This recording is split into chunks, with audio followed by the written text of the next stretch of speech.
Boa noite. Está apresentado o Orçamento de Estado da dupla austeridade para chegar a um déficit de 4% do PIB. A austeridade que incide sobre o setor privado, com um enorme aumento de impostos decidido em 2012 para vigorar em 2013 e que se vai manter em 2014, e também a nova austeridade que incide sobre o setor público, atingindo de forma dura ativos e pensionistas do Estado, e ainda mais impostos sobre automóveis, tabaco e álcool, algum acréscimo de receita também. A correção do déficit em valor absoluto vai atingir quase 4 mil milhões de euros, 2,3% do PIB. Se assim não fosse, o déficit ficaria em 6,3%. É este o ponto de partida a 1 de janeiro do ano que vem, o que dá argumentos aos críticos da atual política económica e financeira do Estado. O esforço é enorme e parece que não saímos do mesmo sítio. Mas esta formulação esconde a necessidade de parar de fazer nova dívida, porque a dívida atual já exige um serviço em juros quase igual às despesas com a saúde. E Portugal continua a correr o risco de não conseguir regressar aos mercados por isto mesmo. O primeiro objetivo deste orçamento é de natureza financeira. Conseguir convencer os mercados de que somos capazes de pagar o que devemos.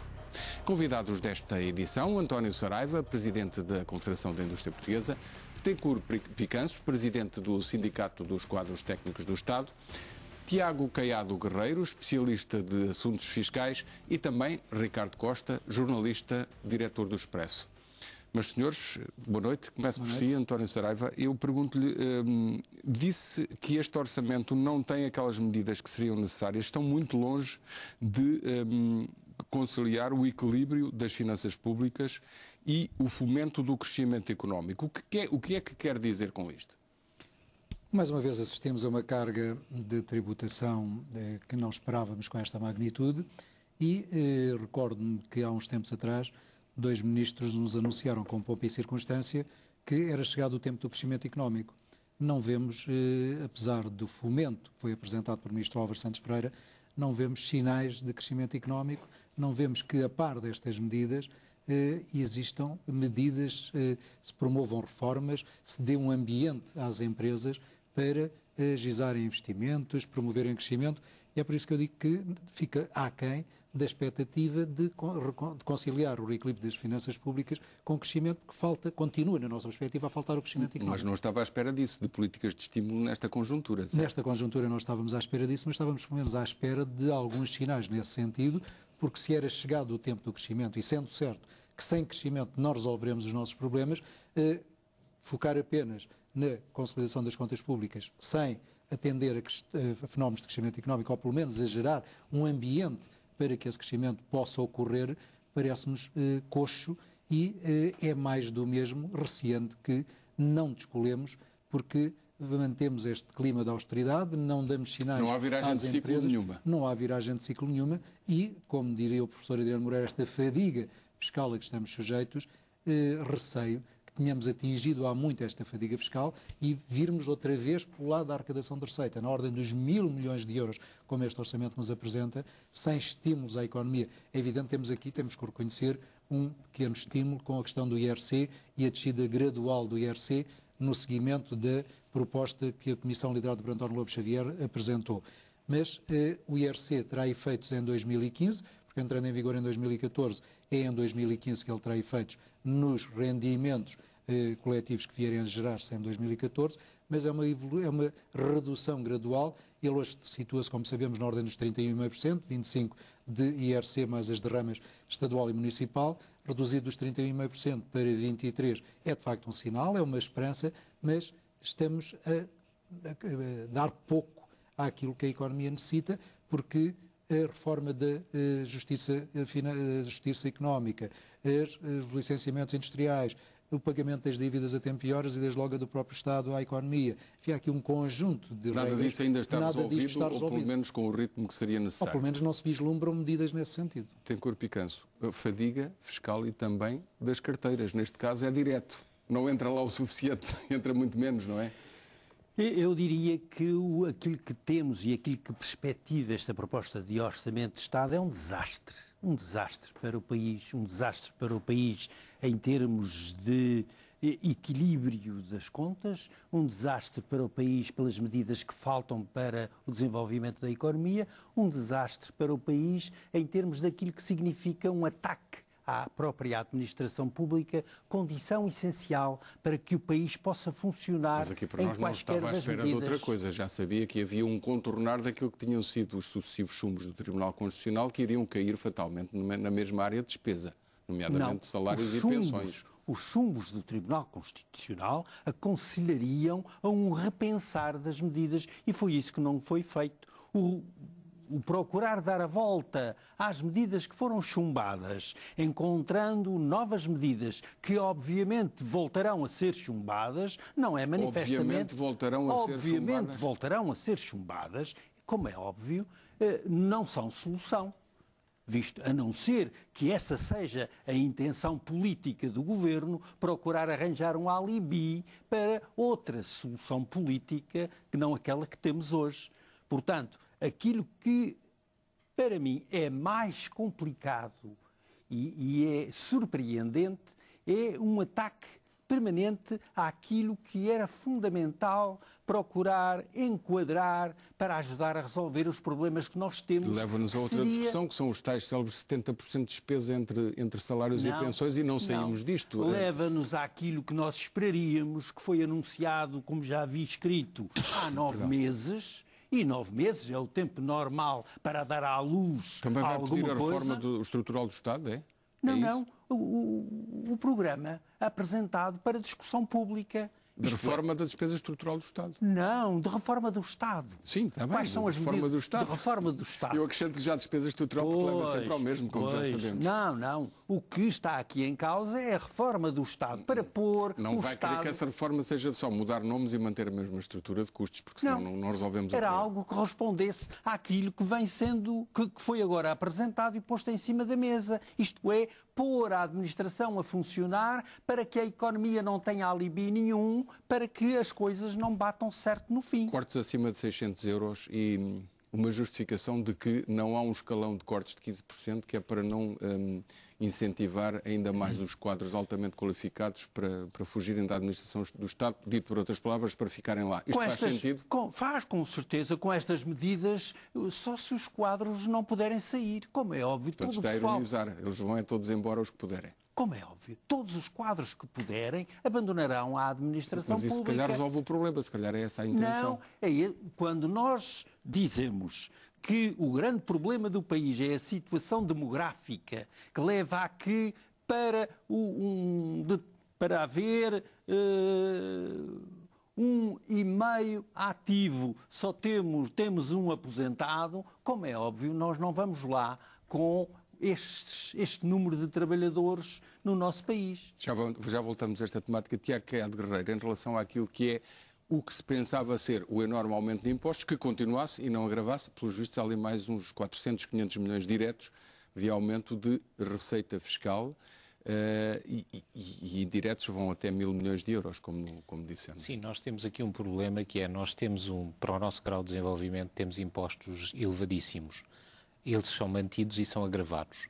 Por exemplo, sem dúvida, são agravados. São agravados, sem dúvida. Nós temos os impostos que já existiam a nível de IRS, temos inflação e não atualizamos os escalões de IRS, temos tributação, por exemplo, sobre os carros de serviço, que vão dar cerca de mais de 200 milhões de euros de receita ao Estado, que é mais do que perdem com a descida da taxa de IRC em 2 pontos percentuais. Temos tributação dos automóveis a gasóleo a nível do gasóleo. Temos, enfim, uma data de outras taxas, do tabaco, o álcool, etc., que é sempre dinheiro retirado à economia. É sempre dinheiro retirado à economia e transferido para o Estado.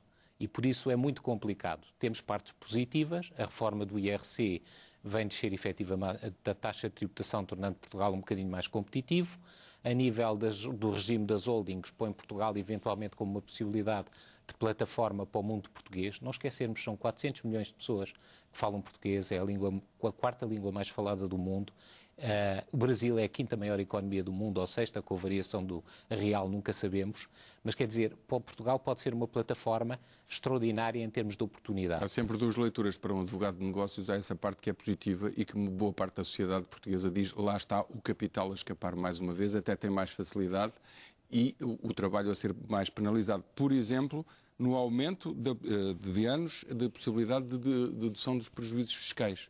Passa para 12 anos, corrijo-me se estou em erro. É preciso atenção que, por exemplo, a Alemanha não tem limite. Nós estamos sempre, por exemplo... Não tem limite, pode-se deduzir o prejuízo durante 20 anos. Durante 20 anos, durante 50, durante 500, enquanto não implodir o sistema, não é? E a Alemanha não tem limite. E os países mais ricos não põem limite. Os países mais pobres é que acabam por criar restrições ao reporte de prejuízos. Depois há uma coisa, ou nós somos pragmáticos, nós chegamos aqui por sermos poucos pragmáticos, ou nós somos pragmáticos e entramos na luta da competitividade fiscal, na atração de investimento e de pessoas qualificadas, e nós estamos a perseguir as pessoas qualificadas com impostos insustentáveis e a pô-los na rua, o que empobrece o país. É giro, numa conversa com o embaixador alemão, ele falava que o maior problema de Portugal tem a dívida, tem tudo, mas é a fuga de cérebros que nos vai condenar ao subdesenvolvimento, e nós perseguimos essas pessoas com impostos que são confiscatórios. Porque se nós virmos que a taxa é 56,5%, depois temos a segurança social e juntarmos os impostos indiretos, conseguimos chegar a 88, 90 euros por cada 100. Vale a pena trabalhar assim? Não vale. Por isso, o que eu vejo neste orçamento é que ainda não se foi no sentido de manter os quadros em Portugal mais competentes, no sentido de captar investimento estrangeiro, tinha que se ir mais longe, e depois há uma coisa que eu acho que é fundamental, porque da outra parte é a despesa pública. Tem que haver um corte na despesa pública e tem que haver uma reestruturação da administração pública que seja eficaz. Certamente que o que está na cabeça do Tiago não é o que corresponde àquilo que o Dr. Tencourt Picanço pensa, no sentido de cortar a onda, mas isso levava-nos a uma outra... Sim, o conceito é o mesmo, mas a maneira de lá chegar é outra. Já agora, se permitem, só para fazerermos a ronda, o Ricardo Costa está ali, não certamente a olhar para linhas de impostos, mas a pensar num raciocínio global sobre este exercício. A emergência é fazer um acerto de contas, ou pelo menos uma redução do déficit que permita responder aos credores externos, dizendo nós estamos aqui a tentar, pelo menos, não é? A emergência é baixar os juros no mercado secundário, é a emergência da Troika. É o imediato para este orçamento, não é? E é óbvio, e aliás acho que o Governo sabia isso, e o Governo devia nos ter poupado, e devia-se ter poupado, porque eu acho que isso o Governo hoje perdeu politicamente tudo o que podia ter eventualmente ganho nos últimos meses, que foi a ideia do novo ciclo, por simplesmente não existe. Não há novo ciclo. Portanto, aquela ideia que se criou a seguir à grande crise política de julho, que foi de repente um governo remodelado, com uma equipa aparentemente melhor, com, enfim, uma estrutura mais lógica, e em que nasceu muito a ideia de um novo ciclo, e que esse novo ciclo se podia espelhar num orçamento, naturalmente, com a entrada de António Pires Lima, e não só havia um discurso político dentro de uma série de ministros do próprio PSD. O próprio Primeiro-Ministro se agarrou um bocadinho a essa ideia, embora por razões mais de alguns indicadores económicos, de alguns deles se mantêm, não por razões políticas. Hoje é uma evidência que isso pura e simplesmente não existe. Não há nenhum novo ciclo. Aliás, vimos o Dr. Paulo Portas, ou num Conselho Nacional, ou numa Comissão Nacional do CDS, a explicar porque é que tinha que ser assim, porque é que tinha que não há haver novo estes ciclo. A verdade, sem grande alternativa, claro, sem grande hipótese. Hoje, por exemplo, ele dizer isso, e o António Pires Lima dizer, bem, esta história do IVA de restauração, eu lutei até ao fim, mas não se conseguiu porque teve que ser 4%. A verdade é que eles todos sabiam que ia ser 4% há meses. A ideia dos 4,5%... Também criaram falsas expectativas. Criaram a si próprios. É como um bocado nós, às vezes, na nossa vida pessoal, etc., acreditamos muito numa coisa e enganamos a nós próprios. Acontece, é uma coisa que está mais do que... É psicologia barata. E, portanto, acreditaram muito numa coisa que sabiam que não era possível. E porquê é que não era possível? Porque a Troika quer-se ir embora. Se vai embora ou não, não sabemos. Mas quer-se ir embora. E quer-se ir embora em maio do ano que vem. E para se ir embora, Portugal tem que entrar num programa cautelar que possa ir aos mercados, mesmo que seja com respiração boca a boca, barbatanas, boias e braçadeiras. Pode ir com tudo para dentro da água. Mas a Troika quer-se embora e que Portugal tem que fazer isso, tem que mergulhar na piscina. E para poder mergulhar, os juros têm que baixar. Não há outra condição. E, portanto, o único objetivo dos credores para este orçamento é baixar os juros. Não interessa mais nada. Nós podemos dizer, porque esta medida ou aquela é pura e simplesmente indiferente para a Troika a natureza das medidas, a não ser o facto de serem, sobretudo, estruturais. Isso é que os preocupa. Porquê?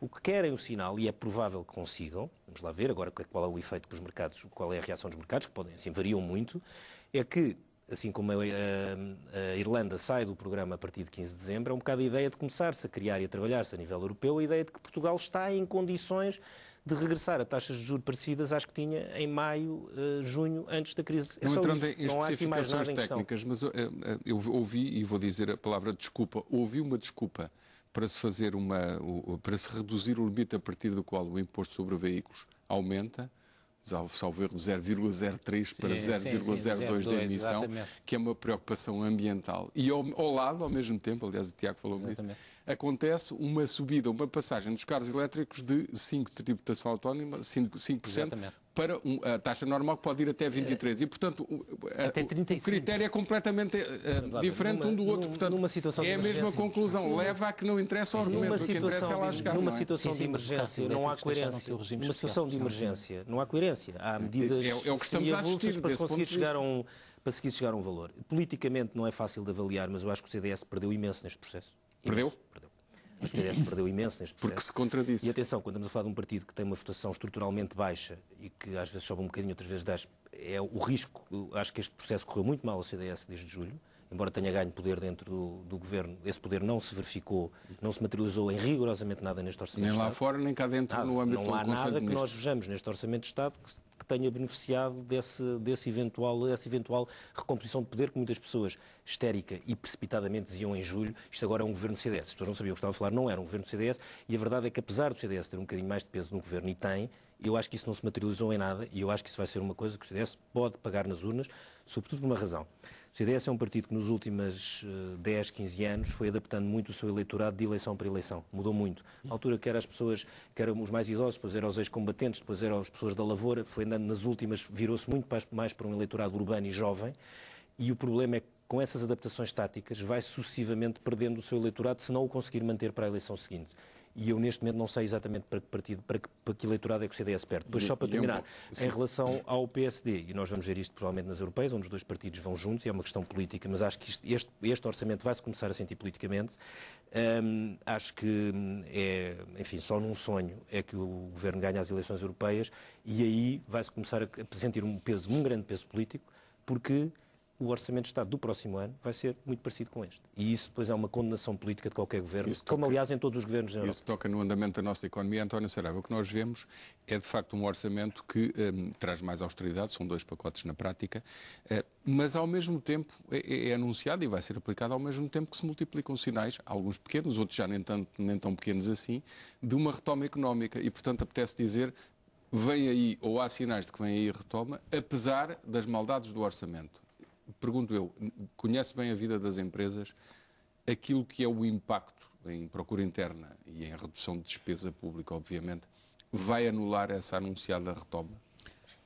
Receio que sim, que possa vir a anular, porque estes sinais ténues de recuperação da nossa economia, e eles existem, efetivamente, mas assentam em pilares muito frágeis.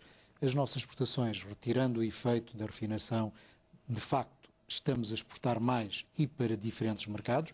Há aí uma resiliência das empresas que tem sido notável e que tem que se relevar, mas o mercado interno para onde 90% praticamente das nossas empresas trabalham, vivem muito do consumo interno. Ora, nós vamos consumir menos em 2013 do que consumimos em 98.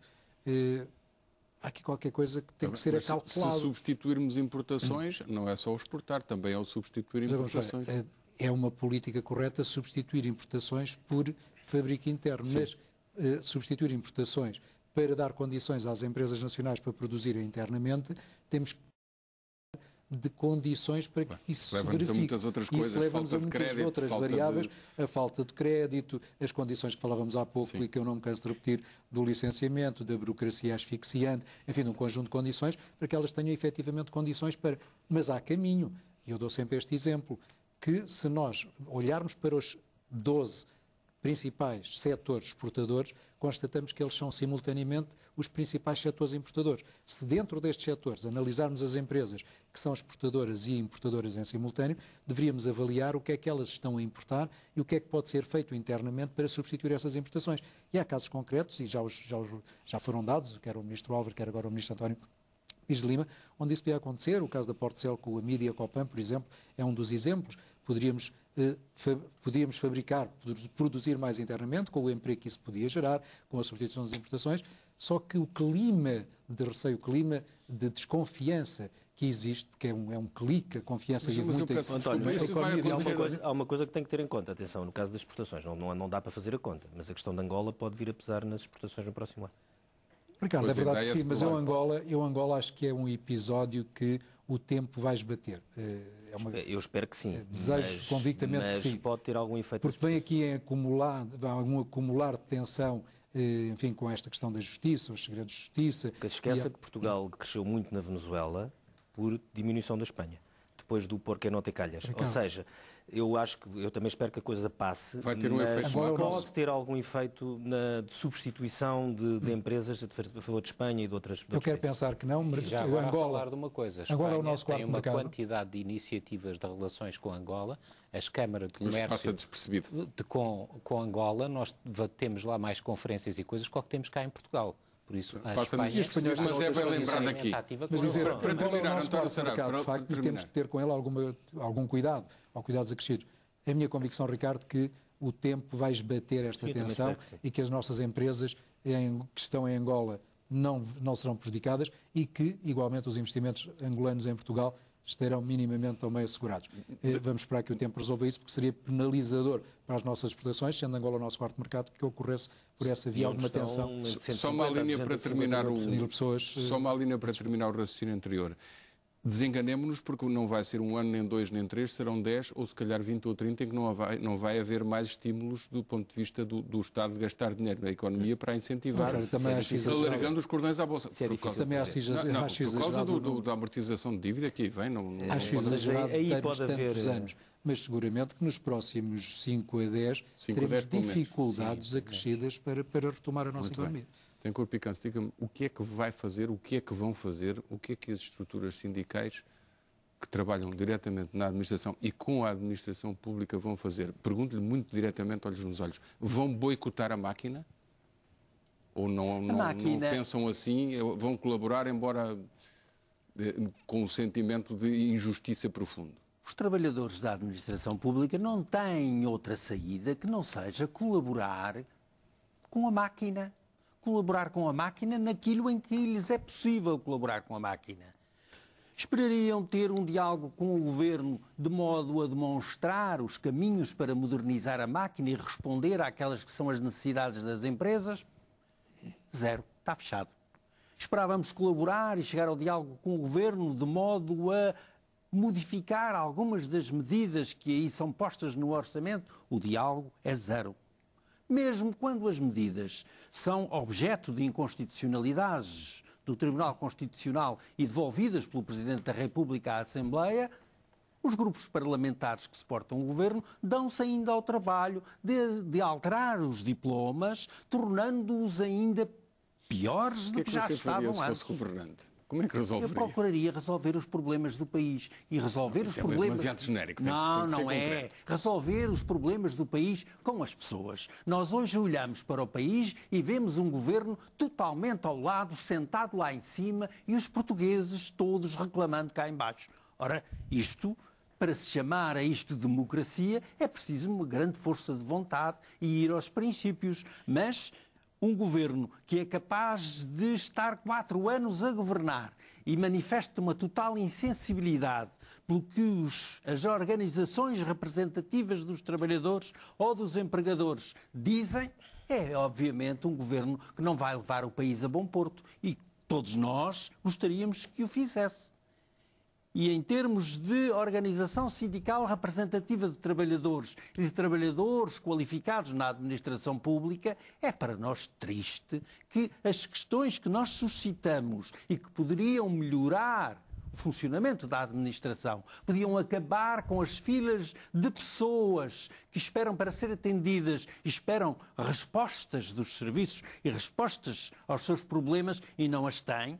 E a resposta que temos do Governo é a reduzir o número de trabalhadores nos serviços, reduzir o número de trabalhadores e os ordenados, mas e a permitir que outros se aposentem. Vão entrar num ciclo de greves que vai ser cada vez mais frequente? É simples, nós procuramos fazer aquilo que o Governo não faz, isto é, ouvir aquelas pessoas que representamos e seguir aquilo que elas dizem que querem que a organização onde estão filiadas pretendem que faça. Não há aqui apelo nem agravo.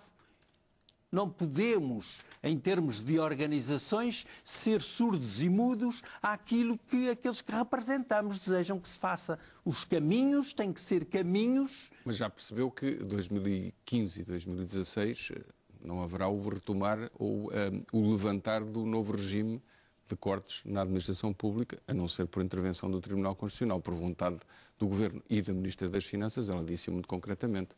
Com certeza, mas nós, cada dia que passa, quando nos levantamos, esperamos sempre e procuramos que esse dia traga melhores notícias, que esse dia traga alterações àquilo que é o comportamento político do Governo, no sentido de o país mudar de rumo. E o país mudar de rumo implica que o Governo se aperceba e sinta que este não é o caminho certo. Não, mas não é só o caminho certo, não é por o Governo penalizar os trabalhadores, retirando-lhes cerca de 20% aos quadros da administração pública, que nós nos pronunciamos. Não é só por retirar mais de 10% aos aposentados que nós nos pronunciamos. É porque não vemos que as medidas que são tomadas vão ao fundo dos problemas em relação à máquina onde trabalhamos, e isso é mau. Pelo menos já se alargou o leque. Tiago, falávamos há pouco de uma vertente que tem a ver com a fiscalidade e com a redução do IRC, que os empresários, pelo menos parte deles, aplaudem e acham que é benéfico. Aliás, António Saraiva também tem essa opinião, já aqui expressa. Mas eu pergunto, há uma baixa de IRC e, ao mesmo tempo, é anunciado um conjunto de medidas para dar a ideia de que a tributação do capital também está a acontecer, nomeadamente a tributação de centrais de produção de eletricidade, a empresa de transporte nas suas infraestruturas, a empresa de combustíveis líquidos, a própria banca. É apenas para dar a ideia e é marginal e é compensado pela redução do IRC, que é o que me parece, pelo menos em parte. Já estamos a aplicar um imposto às rendas das centrais, por exemplo, da EDP, mas já lhe estamos a dar menos 2 pontos percentuais, pelo menos, de IRC, portanto aquilo já cobre uma boa parte. E 2,8% de aumento dos preços. E também, ainda bem que acrescentaste. Deve pagar esses 100 milhões várias vezes. Porque os chineses calaram-se, eles não se calavam de outra maneira. Os chineses calaram-se? Já ouve-se falar muito menos deles. Eu tenho a seguinte opinião acerca desta situação. A nível de impostos, o desagravamento foi relativamente pequeno. O capital é totalmente móvel. Por isso, um discurso ideológico do capital vai nos manter na pobreza. Ou nós somos pragmáticos e atraímos para cá o capital, o investimento, e atraímos pessoas ricas para virem cá gastar o dinheiro, que é assim que, por exemplo, Londres, a Suíça, Nova Iorque, Tóquio, etc., vivem, e temos todas as condições para ser um país maravilhoso para isso, ou vamos ter muitas dificuldades. Depois, por outro lado, eu acho que há aqui uma parte que não foi tocada, que é a parte de interesses instalados. Dos bancos, eu acho que eles já são atualmente tributados em Portugal de maneira tão ou mais intensa que na maior parte dos outros países do mundo, nomeadamente até ativos de risco, etc. O que eu acho que não é tocado e continua a não ser tocado é, por exemplo, as parcerias público-privadas que têm rentabilidades extraordinariamente elevadas, que deviam ser... O Secretário de Estado já anunciou alguns cortes e diz que está prestes a concluir a negociação com a banca no sentido de reduzir a parte que falta, que tem a ver com o sistema financeiro. Mas que teria que Devia tê-lo anunciado agora. Mas que teria que ser para níveis... Mas é que não pode ser os 1.000 milhões de euros em 20 anos. Sim. Quer dizer, com o São 7.200 milhões de euros em 20 anos. O problema é que nunca mais se concretizam. É demasiado pouco. Aquilo é necessário que os níveis de rentabilidade sejam os normais a nível internacional. E há mecanismos de ação. Nós temos 14 mil institutos públicos que continuamos a não estruturar. Atenção que o Governo diz que não é esse o valor. Não? Diz que não é esse o valor. Há muitos organismos que não são institutos, não têm autonomia, que aparecem nesta lista. Portanto... Pronto, mas enfim, temos uma quantidade enorme de institutos que nós deveríamos extinguir para podermos pagar melhor às pessoas competentes que estão na administração pública e devíamos cortar também naquelas que não são competentes e que não desenvolvem o seu trabalho. Uma das coisas que me parece que acontece na administração pública portuguesa, e quem trabalha com ela, e eu trabalho permanentemente, é que verifico, por exemplo, numa repartição de finanças, nós vamos lá e temos uma ou duas formiguinhas trabalhadoras que fazem o trabalho numa repartição de finanças toda. E isso não pode ser. Essas pessoas têm que ser premiadas pela qualidade que têm. E os outros têm que ser penalizados. Mérito. Já há aí uns prémiozinhos. Mas não é uns prémiozinhos. Tem que ser uns prémiozões. São prémios que envergonham os trabalhadores. Mas os prémios, mas os outros têm que ser penalizados. Não é? Que é o que acontece nas empresas privadas. Depois, nós falamos sempre.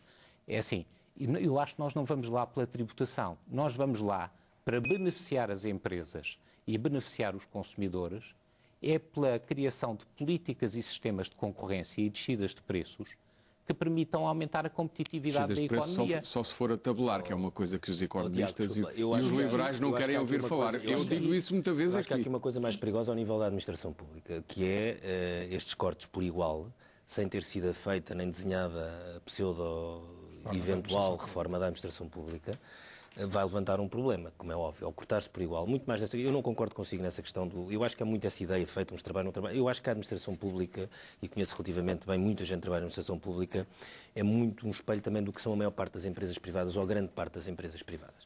É óbvio que tem mais vícios, tem mais segurança de emprego, tem mais uma série de coisas, mas a administração pública já mudou muito nos últimos anos em Portugal.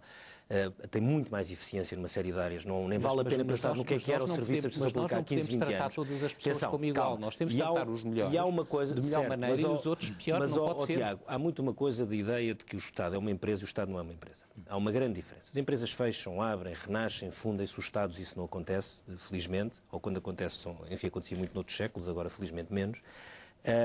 E depois, nós, quando não pensamos estrategicamente a médio e longo prazo, temos problemas graves. Deixa-me só acabar. Deixa-me chamar a atenção de uma coisa. Sim. O estoque que nós temos de despesa pública, sim. Daniel Bessa aqui há pouco tempo falava, despesa pública e social, é absolutamente infinanciável. Mas eu sei. Por isso, se o Estado for abaixo... Não, mas estamos a falar de coisas diferentes. Todos os portugueses e todas as empresas vão abaixo. Mas eu não nós disse isso. vimos na situação da Argentina, eu estive lá depois, e havia bandos de pessoas com fome nas ruas, a assaltarem supermercados, isso tudo. Mas eu não estou a referir-me a isso. Mas eu não disse nada, não está a dizer nada do contrário do que eu estou a dizer. Está a dizer uma coisa que é completamente diferente. O que eu disse é que uma coisa é fazer uma reforma do Estado e uma diminuição de salário, etc., com uma coisa mas pensada. Isso eu concordo, exatamente. A coisa é fazer sem ser pensado. Estamos até todos de acordo aqui nesta mesa porque um dos com grandes isso. problemas, eu não estou a dizer que isso é fácil de fazer, porque qual é o problema? É que isto vai desequilibrar por igual serviços que são absolutamente necessários a serviços que serão menos necessários. Vai desequilibrar por igual áreas onde, se nós não atuarmos ou não tivermos uma administração pública forte, podemos perder imenso, até em termos financeiros, em coisas que tenham ligadas à União Europeia ou outro tipo de coisas que sejam fundamentais ou áreas que nós temos que fiscalizar, das quais há multas internacionais. O desenvolvimento e depois, do Estado, a administração e já não falo pública sequer é o do básico serviço. De um Estado e não estou a desenvolvido. falar sequer de questões tão óbvias como as da educação, até que ponto é qual é o custo médio e longo prazo com uma desmotivação geral dos professores, isso é impossível de contabilizar. Mas não estou a falar sequer disso, estou a falar da administração pública nos seus serviços mais normais do dia-a-dia, sem essa avaliação prévia, como se faz em qualquer empresa, temos aqui pessoas que já tivemos de fazer várias vezes coisas dessas, sabemos quais são os setores que achamos que não podem ser mexidos, setores que achamos que podem ser mexidos, setores que podem ser pura e simplesmente extintos ou não. Já todos fizemos com mais esforço ou menos força coisas semelhantes, Cada um de nós tem a sua do própria Estado. lista. E obviamente pode ser raro.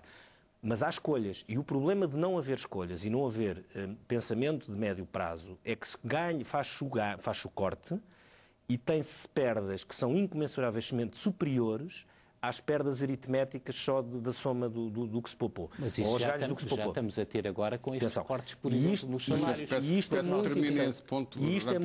Isto é muito importante porque depois eu também não conheço um Estado que funcione sem ter uma administração pública forte, que funcione e que preste um bom serviço. Estamos todos de acordo. Tem cor picante. E eu acho que este caminho escolhido, não estou a dizer que o outro fosse fácil. Mas para isso precisamos de pessoas com formação e pagas razoavelmente. Está toda a gente. Também precisamos de um governo que saiba pensar. Tivemos um Conselho Económico e Social que opinou a propósito disso agora nas grandes opções do plano e o governo ficou mudo em relação a essa matéria. Repara, nós temos um conjunto de medidas em relação a trabalhadores da administração pública e aposentados que foram apresentadas à Assembleia da República e recebemos também, da parte do Governo, ontem, o mesmo documento para ir negociar com o Governo. Isto não é sério. Isto é, um governo que quereria introduzir um conjunto de medidas penalizadoras de trabalhadores e aposentados, seria sério se as tivesse apresentado antes e procurado com as organizações sindicais. Está a cumprir a parte formal, mas não cumpre a parte material da negociação. Mas ninguém ia encontrar nenhuma saída conjunta. Como é óbvio. Nesta conjuntura e com esta coisa. Há aqui uma coisa que nós vimos hoje. Temos mais de 50% ou 60% da administração, de um conjunto de serviços da administração pública, sem contabilidade organizada. Sem contabilidade organizada. Isso é um problema. Mas diga-me lá, agora a curiosidade minha, como é que os serviços não reportaram tudo em devido tempo. Ainda hoje, o Secretário de Estado da Administração Pública está à espera de todas as matrizes com todos os salários e todos os suplementos e a forma como são pagos da Administração Quem Pública. é que ainda nomeia os hoje, dirigentes da eu Administração peço desculpa, Pública? mas já lá estão São há os 2 trabalhadores anos que os e elegem? por um lado eles ainda não têm, Não são os vocês ainda não lhes trabalhadores que os deram. elegem. É o Desculpa, poder respondam político, diretamente. isso Ainda para não lhes deram responder. essa lista porquê? Não faço a mínima Então, ideia. mas tem que dar, então- Quem dá a Desculpa lá, lista, isto tem que saber. quem dá a lista são os dirigentes que o Governo nomeou. Se Você os também- dirigentes que o você Governo também nomeou representa não são dirigentes. capazes de fazer isso, algo vai Meus mal. caros, E precisamos se nós de temos evoluir. uma administração que não só não fornece atempadamente esses elementos, como não disponibiliza a todos os portugueses nas suas Visto por outro lado, páginas alguém na está internet interessado em os que não se elementos saiba que é para necessários. não haver os cortes. Também pode ler-se assim, não é? Não é só isso. Como eu lhe estou a dizer, esse conjunto de elementos deveriam ser disponibilizados na página, na internet dos serviços e não são. Tem toda a razão. Portanto, é a transparência António Saraiva. que também está aqui. A governabilidade é um dado económico. A governabilidade, no entender do Governo, consegue-se assim, fazendo estes cortes, garantindo o pagamento da dívida, conseguindo a redução das yields, da dívida, como falávamos ainda há bocado. Há um passo seguinte. É que ele pode acontecer com uma necessidade de um novo resgate ou, sem ser necessário um novo resgate, há um passo incontornável. Para termos acesso ao programa cautelar, temos que assinar a condicionalidade. E é um momento em que vai exigir as assinaturas de pelo menos 3. Não, senhor. Os financiadores vão enganado. achar que é o melhor. Eu não disse certo, disse erradamente no sentido formal. Não estou convencido, tenho Estou a certeza dizer do contrário. do ponto de vista dos interlocutores explicar. externos. Deixa-me Eles vão pedir, eu acho que na eles vão relação com os pedir que credores, haja um concordo. entendimento. Não. Acha que ele vai ser possível com aquilo que tem visto? Acho Já lá vamos, difícil- Ricardo, que isso é Acho importante. difícil a Não vai ser obtenção, isso. mas aí não concordo com o Ricardo nesta posição que acaba de expressar, que não vai ser possível. Eu acho que vamos ser obrigados a fazê-lo, porque da mesma maneira que este programa de ajustamento teve a assinatura, estando o Partido Socialista como governo e o PSD e o CDS em oposição, o programa cautelar ou aquilo que vier a resultar pós-junho de 2014 terá, na minha opinião, seguramente que ser alvo de um acordo, venha ele a ser obtido da maneira como vier a ser, sendo certo que o PS sai um pouco com as velas afonadas desta eleição autárquica e por isso menos disponível porque vai exigir E mais eleições. viradas europeias.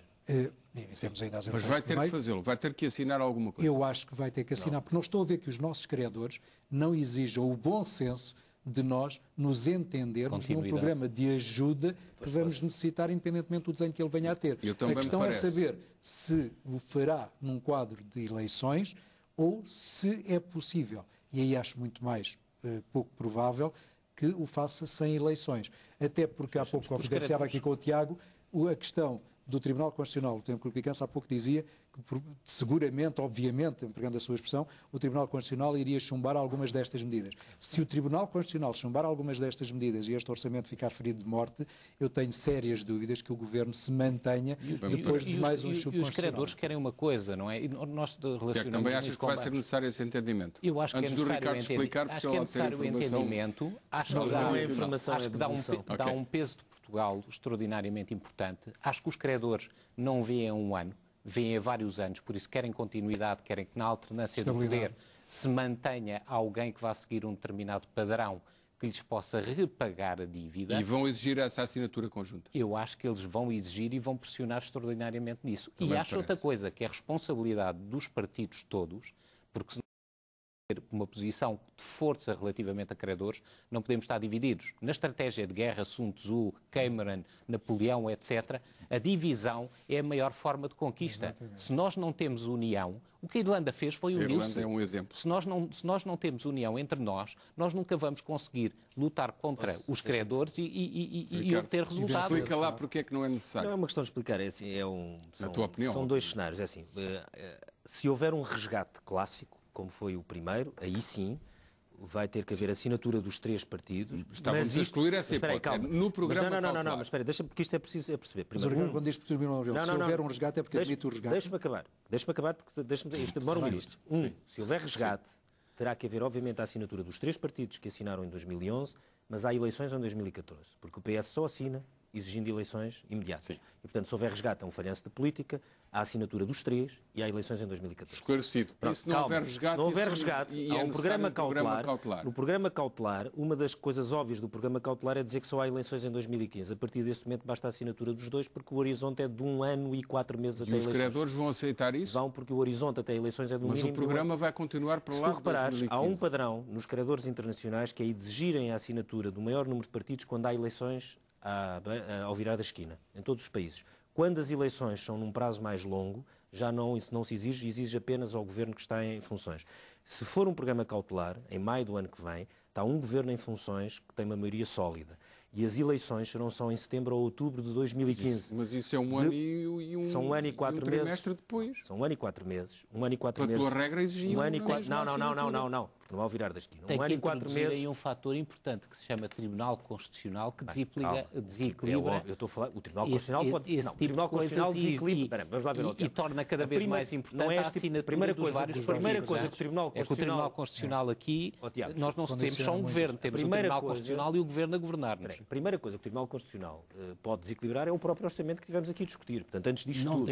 E daí a continuidade de pagamento. Daí a governo e um Tribunal Constitucional a governar. Eu não acredito que o PS assine um programa cautelar com eleições só em 2015. Pura e simplesmente não acredito. Não acredito, não assina. E achas que e acho que, aliás, a Troika não vai pedir, não. Porque vai dizer que tem um governo que tem garantias para isso e que em 2015... Daqui a um ano saberemos quem tem razão. Não é daqui a um ano, é já em maio. Em maio? Depois quando terminar a Troika. Agora, se for um programa, se for um resgate clássico, aí é Deixa-me só fazer uma pergunta. Pois a pergunta ficou sem resposta e peço desculpa da insistência. Qual era a pergunta? Admite a possibilidade de um resgate? Bem, tecnicamente qualquer um de nós tem que admitir. Basta ao Tribunal Constitucional não, tecnicamente não basta os juros não baixarem. É tão simples quanto isso. Se os juros não baixarem, eu acho que não vai haver resgate, mas tecnicamente tem que ser mais do que admitido, aliás. Mas, por exemplo, a probabilidade se está aí. Para a posição em termos do resgate e dos nossos credores, se nós tivéssemos o Partido Socialista a votar um acordo, provavelmente conseguiríamos equilibrar os juros e conseguia ter-se uma posição muito mais consensual e muito mais forte perante os credores e por causa do Tribunal Constitucional. A questão já é ao contrário. Se tivermos um acordo, os próprios juros já baixam. Portanto, já é ao contrário. Se tivermos um acordo, os juros baixam e há uma probabilidade muito melhor das coisas correrem bem. Eu peço desculpa, mas só uma questão que às tantas fazemos alguma confusão. Nós temos um governo e um Tribunal Constitucional, mas o Tribunal Constitucional interpreta uma Constituição e rege segundo essa Constituição. E a Constituição, se entendermos que não serve à situação portuguesa atual no mundo, temos que fazer uma reflexão mais profunda sobre a Constituição serve e não para fazer dívida e não para pagar. É esta a questão. Isto é, nós temos um governo e é ao governo que compete governar e propor as leis de acordo com a Constituição. O Tribunal Constitucional só surge quando o governo não está a governar bem e, consequentemente, não faz as propostas de lei... É como se a Constituição fosse infalível e tendo sido escrita não é infalível. A Constituição é um meio de nos governarmos. A Constituição não é uma Bíblia, não é? De nos cingirmos. E a nossa Constituição está feita para termos moeda própria, não está feita para nós funcionarmos no sistema euro. Nós não conseguimos ajustamentos através da taxa de inflação. Diga-me uma coisa que eu gostava de perceber. Qual é que é a diferença entre a ilusão monetária, como por exemplo fez durante o período em que foi Primeiro-Ministro Mário Soares, com desvalorizações dos salários de 15% no ano, e cortar diretamente 10% nos salários dos funcionários públicos? O que está em causa são exatamente as a mesma coisa, porque é que uma coisa é política... inconstitucional e a outra é constitucional.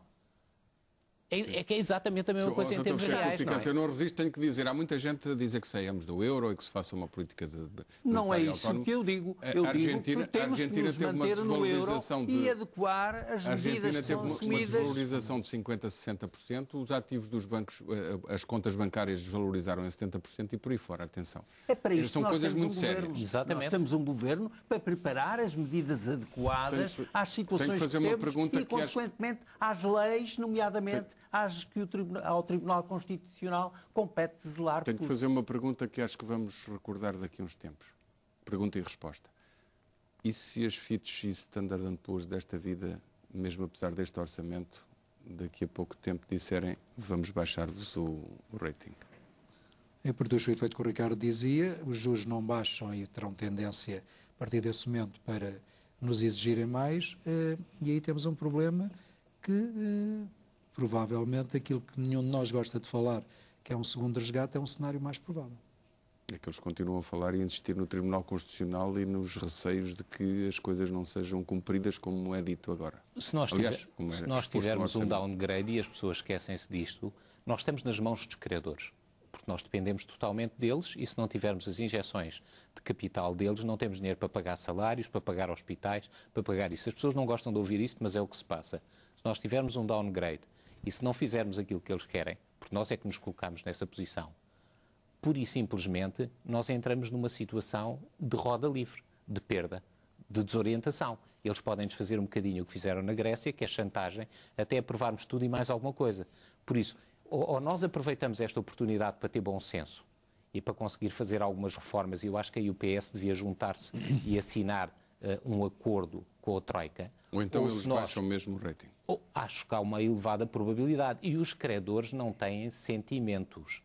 E há outra coisa, as pessoas não vão gostar de ouvir isto, falta um minuto. mas os nórdicos são racistas, estão-se nas tintas para nós. Nós, quando trabalhamos com isso, vemos isso no dia-a-dia.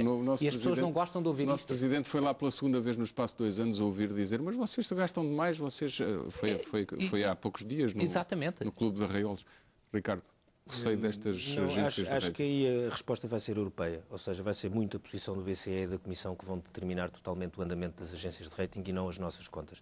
Se o BCE e a Comissão, o FMI cada vez menos, o FMI vai sair progressivamente nos próximos, enfim, todos os programas vai aparecer com um máximo 10% de financiamento, se decidirem e se apostarem que querem que Portugal vai sair deste programa de assistência e que vai entrar no programa cautelar, acho que progressivamente e com uma série de medidas que têm ao seu alcance, algumas das quais, enfim, ainda não estão bem desenhadas, mas que é possível que entrem em vigor no próximo ano, aí os ratings vão diminuindo. Se a hesitação continuar, se a ambiguidade continuar, aí estamos sujeitos. Não, eu acho que isso é tecnicamente possível de ser resolvido pelo BCE e pela Comissão Europeia. Acabou o tempo. Pergunto, com base no teu livro, Portugal, Manual de Instruções, Ideias, Defeitos, Hábitos e Manias Políticas para ajudar a perceber o que bloqueou um país inteiro. Este manual permite-nos perceber que o Governo não vai chegar até ao fim e que em março do ano que vem estará a deitar a toalha ao chão? Não, pelo contrário, permite quase... Enfim, não chega a esse ponto de poder antever isso, mas de que à partida eu acho que o Governo se mantém até 2015 e que a seguir mantém até ao fim da legislatura. E que a seguir há um Governo Bloco Central. 2 segundos, mantém? Tudo aponta para que o Governo se mantenha e para que a União Europeia negocie com o Governo os apoios necessários e o BCE os apoios necessários a que esta crise seja ultrapassada. Mas seja ultrapassada com os portugueses e não contra os portugueses. O Governo como gerador de confiança, acho sim que se deve manter e subscrevo o que o Ricardo dizia e o próximo Governo deverá ser do Bloco Central. Se houver declaração de inconstitucionalidade com uma determinada proporção, acho que o Governo não consegue sobreviver. A não ser que tivesse o apoio do PS. Foi mais rápido que o júri do fator Passou muito rápido. É tudo. Até quarta-feira. Tenha uma boa semana.